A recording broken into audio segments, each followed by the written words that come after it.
In 2011, the 311 earthquake struck Japan, leading to a severe nuclear leak at the Fukushima nuclear power plant, making the area infamous. However, today we are not discussing that nuclear leak, but the mysterious death in a toilet in Fukushima. The incident occurred on February 28, 1989, at an elementary school in Tamura, Fukushima Prefecture, Japan. At 6 p.m. that day, a 23-year-old female teacher at the elementary school left the school building after a day of teaching and prepared to walk back to her staff dormitory nearby. In February, Fukushima province was still in winter. The weather was very cold, and it was already dark by 6 p.m. Shortly after, the teacher returned to her dormitory and prepared to use the restroom. The staff dormitory where she lived was designed with each person having a private room. Each dormitory room was equipped with a private toilet, so the toilet in her room was usually only used by her. At that time, conditions in mountain villages in Japan were not very developed. The sewage pipe of the toilet was not interconnected, but was an independent septic tank. The toilet was designed in the squat style. Below the squat pedestal was a septic tank with a U-shaped pipe, one end of which was connected to the squat pedestal, and the other end was an outdoor sewage outlet. Occasionally, someone would open the sewer cap and use a machine to suction out the waste from inside. Before using the toilet, she instinctively looked down the toilet bowl to see if there was anything below. When she looked down, she vaguely saw something resembling a shoe. Instinctively, she felt something was wrong. So, she went outside, opened the sewage cap to check for anything unusual inside. She simply wanted to look to set her mind at ease. But when she saw a human leg inside, the teacher screamed and ran for help from her colleagues. Shortly after, the principal and some colleagues bravely went there. After carefully examining, they confirmed there was a human leg below and discovered the leg was without a shoe, so they immediately called the police. When the police arrived at the scene and saw the situation, they tried to pull the body out by hand. But the toilet pipe was too narrow, and their attempts to pull the body resulted in it getting stuck, preventing them from continuing. Therefore, the police coordinated to bring an excavator to the scene with the goal of digging up the entire U-shaped pipe underground. Then, they used a cutting machine to cut the pipe and retrieve the body. When the body was brought out, the police confirmed the victim was a man. But his death pose was very strange. His arms and legs were curled up, lying in a U shape, partially nude with pants on but his upper body bare. He held a neatly folded shirt in his hands, facing the toilet of the female restroom, seemingly spying on women using the toilet. Since the body had been soaking in the waste for a long time, the police took a lot of effort to clean it. After cleaning, many immediately recognized him. The victim, Naozuki Kanno, 26, was a well-known young man locally. According to the forensic examination, based on post-mortem rigidity, the man had been dead for 2 days. The cause of death was hypothermia and thoracic circulatory disorder. Simply put, he froze to death after his chest was compressed in a narrow space. There were small scratches on his elbows and knees, and no other injuries or signs of struggle. After a series of investigations, the police quickly closed the case, as they could not find any traces or evidence of murder. They concluded the unusual death was an attempt to spy on women using the toilet. Although the police considered the incident an accident, neither his father nor the locals could accept that.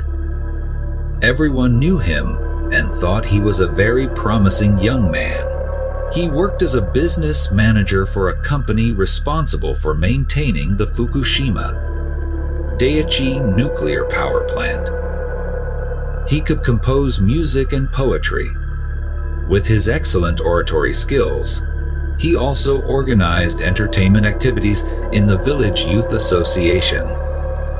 He was often invited to host friends' weddings and even made speeches on behalf of the village chief.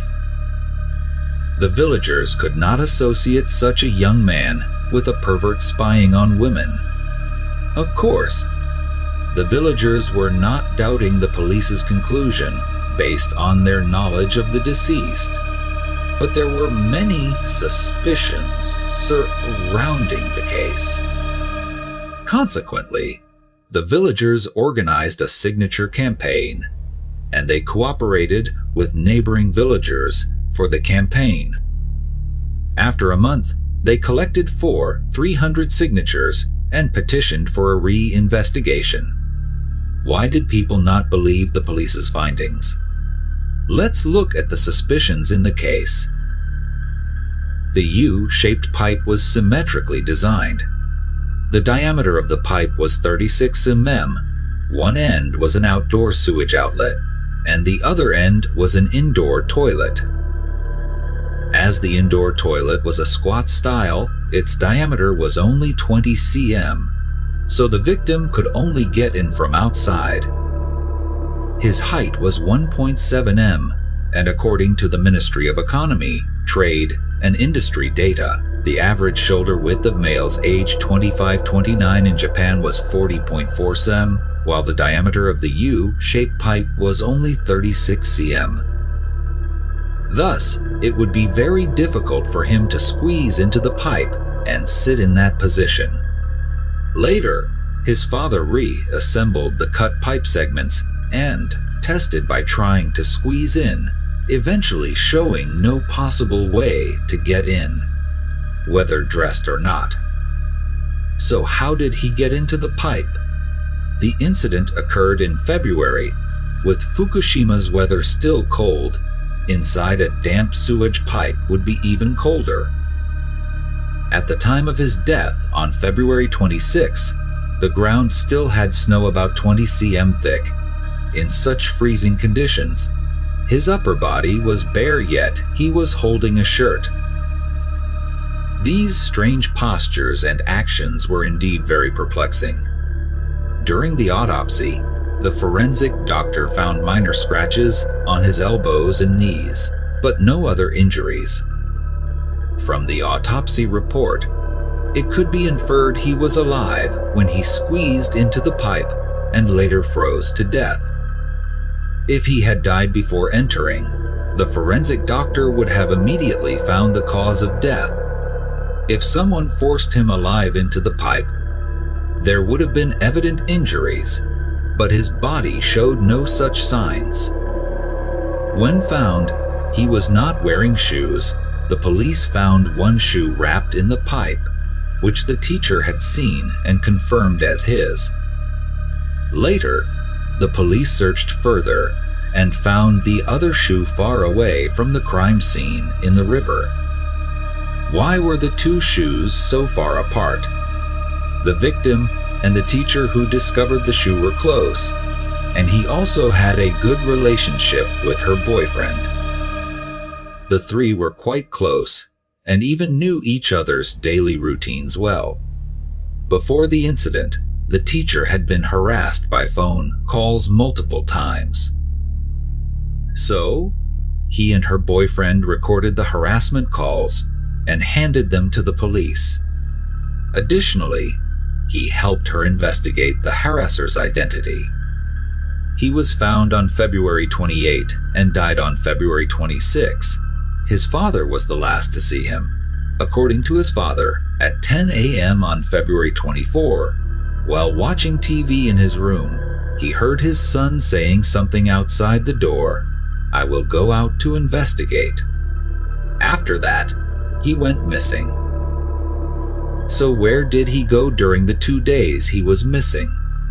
Coincidentally, the date of the incident coincided with the funeral of Emperor Sho of Japan. The funeral was held on February 24, marking National Mourning Days. People had days off, and the teacher had taken leave to go home from February 24 to 27, meaning she was entirely absent from the dormitory. The victim knew this too. He also knew she would return on February 28 and knew only she used that toilet. It's unreasonable to think he would endure such cold weather for 2 days just to spy on her using the toilet.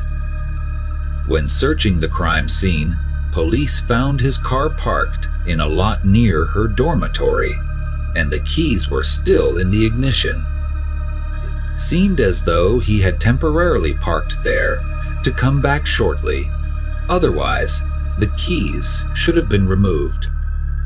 Some questioned the teacher as to how she could clearly see below in the dark toilet with dim lights and a deep hole.